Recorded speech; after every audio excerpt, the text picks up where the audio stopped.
Hi friends, this is Srinivas from Indo Qatar projects private limited Hyderabad. Miss world పోటీలతో హైదరాబాద్ ఖ్యాతి ప్రపంచం నలుమూలలా వ్యాపించింది. సుమారు 130 దేశాల నుండి వచ్చినటువంటి అందగత్తెలు వాళ్ళల్లో మిస్ వరల్డ్ ఎన్నిక జరగడం అనేది హైదరాబాద్ నగరానికి ఎంతో చాలా గొప్ప విషయము.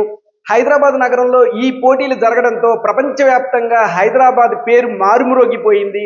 130 దేశాల నుంచి వచ్చినటువంటి సుందరీమణులు వీరిలో మిస్ వరల్డ్ పోటీకి మే 31వ తారీఖున ఎన్నిక ప్రాసెస్ అనేది కంప్లీట్ అవ్వడం జరిగింది. దానిలో థాయిలాండ్కి చెందిన సుచాత మిస్ వరల్డ్గా ఎన్నికైనది.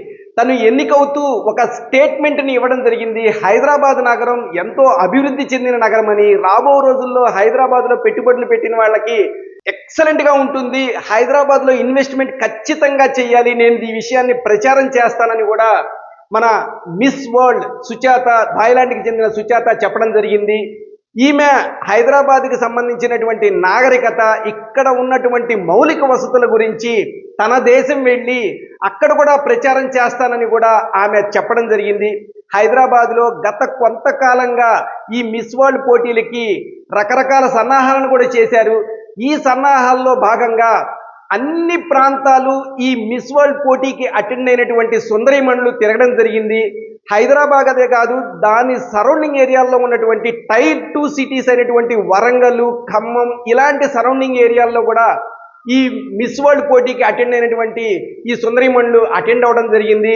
అక్కడ కూడా మన వరంగల్కి సంబంధించిన రామప్ప దేవాలయం, 1000 స్తంభాల గుడి ఇవన్నిటినీ కూడా వాళ్ళు విజిట్ చేసి అక్కడ ఉన్నటువంటి పురాతనమైనటువంటి శిల్ప సౌందర్యాన్ని చూసి వాళ్ళు మంత్రముగ్ధులు అవడం కూడా జరిగింది.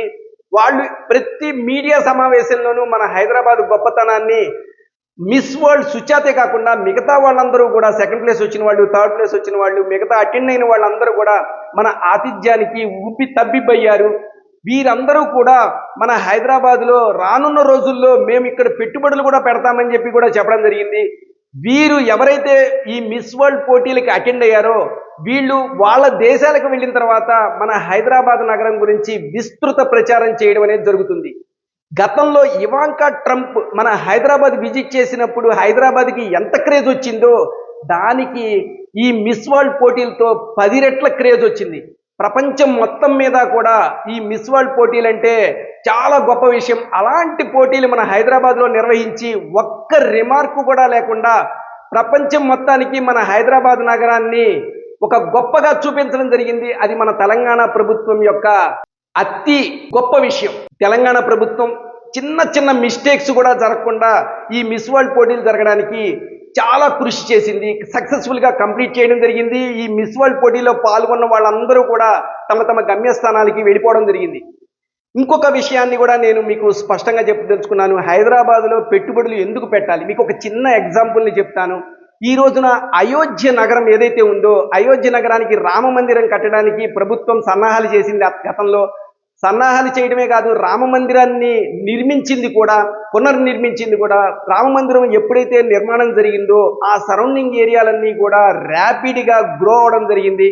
ఎగ్జాంపుల్కి రీసెంట్గా మన బాలీవుడ్ స్టార్ అమితాబ్ బచ్చన్ గారు అక్కడ 40 కోట్ల రూపాయలు పెట్టి 25,000 స్క్వేర్ ఫీటు ఏరియాని, ఒక ఫ్లాట్ని కొనుగోలు చేయడం జరిగింది. ఆయన ఈ 25,000 స్క్వేర్ ఫీట్ ఫ్లాట్ని కొనుగోలు చేయడమే కాకుండా గతంలో కూడా వాళ్ళ నాన్నగారి పేరు మీద ఒక ట్రస్ట్ పేరు మీద గతంలో కూడా ఒక 54,000 స్క్వేర్ ఫీట్ ఏరియాని పర్చేజ్ చేయడం జరిగింది.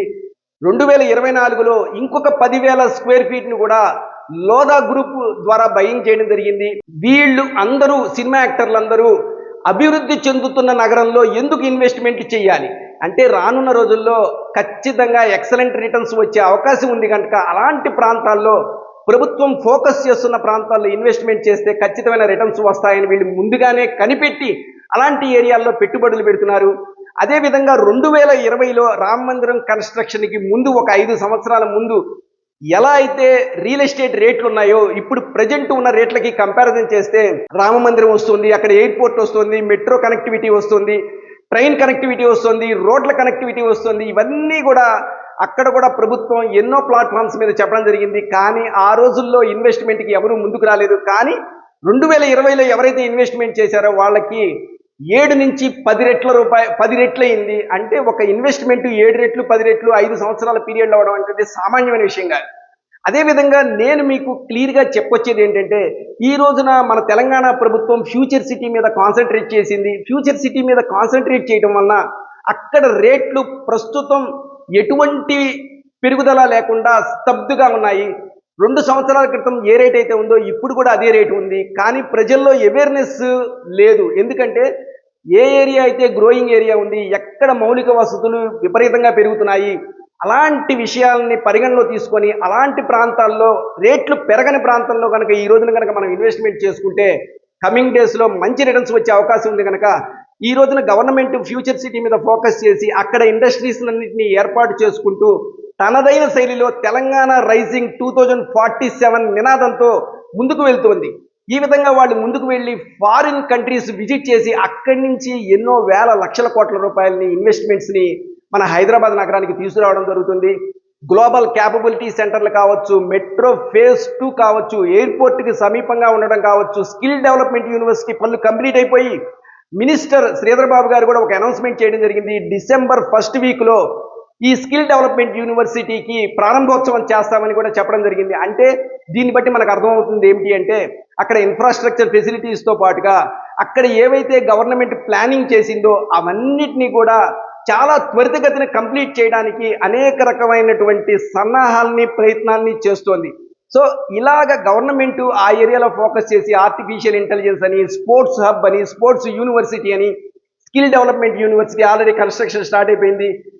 అదేవిధంగా రెసిడెన్షియల్ స్కూళ్ళను కూడా అక్కడ ఆ ఏరియాలో ఏర్పాటు చేస్తున్నారు. ఇన్ని ఏర్పాట్లు ఒక ఏరియాలో ఏర్పాటు అవుతున్నందువలన ఆ ఏరియా డెవలప్మెంట్ అనేది చాలా స్పీడ్గా అవుతుంది. అదేవిధంగా గవర్నమెంట్ ఇవన్నీ అనౌన్స్మెంట్లు చేయడమే కాదు, దానికి కార్యాచరణగా ఎఫ్సిడిఏని కూడా ఏర్పాటు చేయడం జరిగింది. హెచ్ఎండిఏకి ధీటుగా ఎఫ్సిడిఏకి అన్ని రకాల పవర్స్ని కూడా ఇవ్వడం జరిగింది. సో ఇన్ని రకాల పవర్స్ ఇచ్చినప్పుడు హెచ్ఎండిఏ ఏ పనులు చేస్తుందో అలాంటి పనులన్నీ కూడా ఈ ఎఫ్సిడిఏ చేస్తుంది.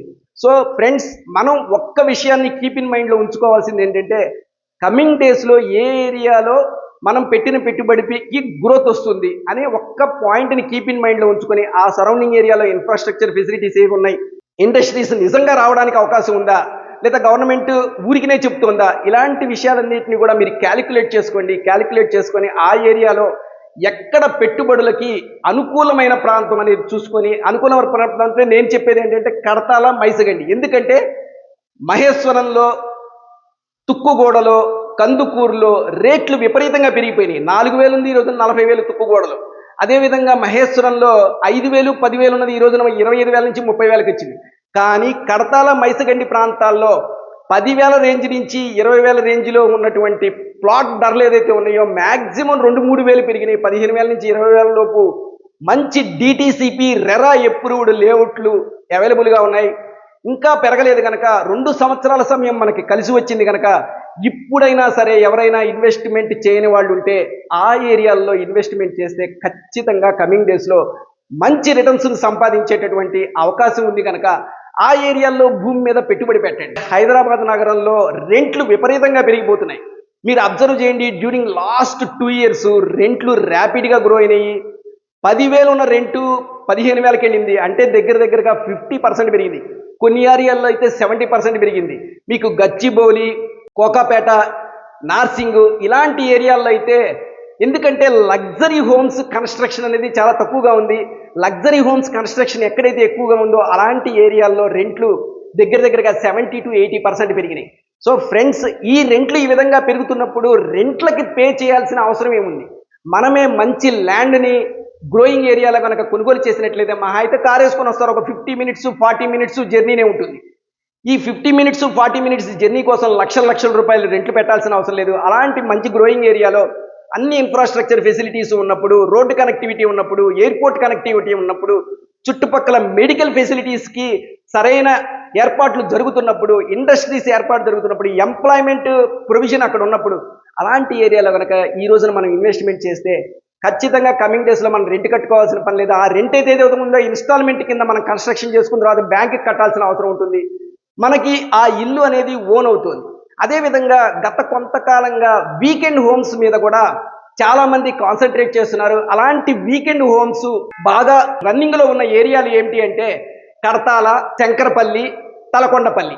ఈ 3 ప్రాంతాల్లో వీకెండ్ హోమ్స్ కి విపరీతమైన డిమాండ్ ఉంది. సో ఫ్రెండ్స్, ఇలాంటి ఏరియాల్లో మనం శ్రీశైలం హైవేలో ఫ్యూచర్ సిటీ ఏర్పాటు కాబోతుంది కనుక కడతాల ప్రాంతంలో కనుక మీరు ఏదైనా ఒక చిన్న ల్యాండ్ కనుక కొనుగోలు చేసినట్లయితే ఆ ల్యాండ్లో వీకెండ్ హోమ్ కనుక కట్టుకున్నట్లయితే, వీకెండ్ హోమ్ అంటే ఎకరాలు ఎకరాలు ఉండాల్సిన అవసరం ఏం లేదు. చిన్న ఏరియా అయినా సరే మనం ప్లాన్డ్గా కనుక డిసిప్లైన్ వేలో కనుక కట్టుకున్నట్లయితే ఈ రోజున ఐటీ ఎంప్లాయీస్ కానీ డాక్టర్స్ కానీ చాలామంది వీక్లో 1 రోజు 2 రోజులు చక్కగా రెస్ట్ తీసుకుందామనే ఉద్దేశంతో ఉన్నారు. ఈ కాంక్రీట్ జంగిల్లో ఉండకుండా బయట ప్రాంతం అవుట్స్కట్స్కి దూరంగా వెళ్ళి ప్రకృతిలో సేద తీరుదామని చెప్పి ప్రతి ఒక్కళ్ళు ఆశిస్తున్నారు. అలాంటి టైంలో శనివారం ఆదివారం కనుక అక్కడ విజిట్ చేసి వాళ్ళ వచ్చేటప్పుడు అక్కడ పండించినటువంటి కూరగాయలు వాటన్నిటిని కూడా తీసుకొని నగరానికి వచ్చేస్తున్నారు. సో ఈ సందర్భంలో అలాంటి ప్రాంతాలైనటువంటి కడతాల, తలకొండపల్లి ఈ ప్రాంతాల్లో కనుక ఎవరైనా సరే ల్యాండ్ కనుక కొనుగోలు చేస్తే ఒక వీకెండ్ హోమ్ని నిర్మించి దాన్ని వీళ్ళే యూజ్ చేసుకోవచ్చు. ఒకవేళ వీరు యూజ్ చేసుకునే పక్షంలో వేరే వాళ్ళకి రెంట్కు కూడా ఇచ్చి అక్కడి నుంచి కూడా మనీని ఆర్జించేటటువంటి అవకాశం ఉంది. సో ఫ్రెండ్స్, శ్రీశైలం హైవేలో ఎన్నో గొప్ప గొప్ప అవకాశాలు మనకి ఇప్పటికీ కూడా మన కళ్ళ ముందే ఉన్నాయి. ఇలాంటి టైంలో శ్రీశైలం హైవేలో ఎక్కడైనా సరే మీకు నచ్చిన ప్రాంతంలో, రేట్లు పెరగని ప్రాంతంలో, బాగా గ్రోయింగ్గా ఉన్న ప్రాంతంలో కనుక మీరు కనుక ఇన్వెస్ట్మెంట్ చేస్తే ఖచ్చితంగా మంచి రిటర్న్స్ ఫ్యూచర్లో పొందొచ్చు. లేదు మన హైదరాబాద్ ఇప్పుడున్న ఓఆర్ఆర్ ముందు ఉన్న ప్రాంతం అంతా కూడా ఓల్డ్ హైదరాబాద్ అయిపోతుంది. రానున్న రోజుల్లో ఓఆర్ఆర్ దాటిన తర్వాత ఉన్న ప్రాంతం అంతా కూడా న్యూ హైదరాబాద్గా మారడానికి ఎక్కువ అవకాశాలు ఉన్నాయి. సో ఫ్రెండ్స్, నేను ఇంకొకసారి మళ్ళీ స్ట్రెస్ చేసి నేను మీకు చెప్తున్నాను, శ్రీశైలం హైవేలోని కడతాల, మైసగండి ప్రాంతాల్లో కనుక మీకు అనుకూలమైన ప్రాజెక్ట్లో ఇన్వెస్ట్మెంట్ చేస్తే ఖచ్చితంగా నేను ఈ రోజున మీకు చెప్పిన విషయం మీరు 2 సంవత్సరాల తర్వాత 3 సంవత్సరాల తర్వాత ఇదే వీడియో మీరు రిపీట్ చేసి చూసుకోండి. ఈ రోజున చెప్పిన విషయం ఖచ్చితంగా ఆ రోజు జరుగుతుంది. ఖచ్చితంగా మీరు రిటర్న్స్ వచ్చేటటువంటి అవకాశం ఉంది. ఇదే విధంగా అమితాబ్ బచ్చన్, ఎంతో మంది బాలీవుడ్ ప్రముఖులు మన అయోధ్యలో ఏ విధంగా పెట్టుబడులు పెడుతున్నారో అదే విధంగా మన శ్రీశైలం హైవేలో కూడా మన తెలుగు సినీ ఇండస్ట్రీలో ప్రముఖులు చాలామంది శ్రీశైలం హైవేలో ఇన్వెస్ట్మెంట్లు చేయడం జరుగుతుంది. అదేవిధంగా గతంలో నేను చెప్పినట్లుగా మహేష్ బాబు గారు కూడా ఇన్వెస్ట్మెంట్ చేశారు, ప్రభాస్ గారు కూడా ఇన్వెస్ట్మెంట్ చేశారు శ్రీశైలం హైవేలో. ఇలా ఎంతో మంది మనకి తెలిసిన 1-2 పేర్లే మనం చెప్పుకుంటున్నాము. గవర్నమెంట్ ఫోకస్ చేస్తున్నటువంటి future city, 4th city, net zero city ఏదైతే ఉందో ఆ పరిసర ప్రాంతాల్లో ఇంతమంది సినీ ప్రముఖులు అక్కడ ఇన్వెస్ట్మెంట్ చేస్తున్నారు కనుక కమింగ్ డేస్లో మనం కూడా ఇన్వెస్ట్మెంట్ చేస్తే వాళ్ళతో పాటు వాళ్ళ సంపద, వాళ్ళ ఇన్వెస్ట్మెంట్ ఏ విధంగా అయితే పెరుగుతుందో మన ఇన్వెస్ట్మెంట్ కూడా ఎన్నో రెట్లు పెరగడానికి అవకాశం ఉంది కనుక శ్రీశైలం హైవేలోని కడతాల, మైసగండి సమీప ప్రాంతాల్లో ఫ్యూచర్ సిటీకి సమీపంలో ఇన్వెస్ట్మెంట్ చేయండి. మీ భవిష్యత్తును బంగారుమయం చేసుకోండి. మరో వీడియోలో మరో కంటెంట్తో మళ్ళీ కలుసుకుందాం ఫ్రెండ్స్. బాయ్.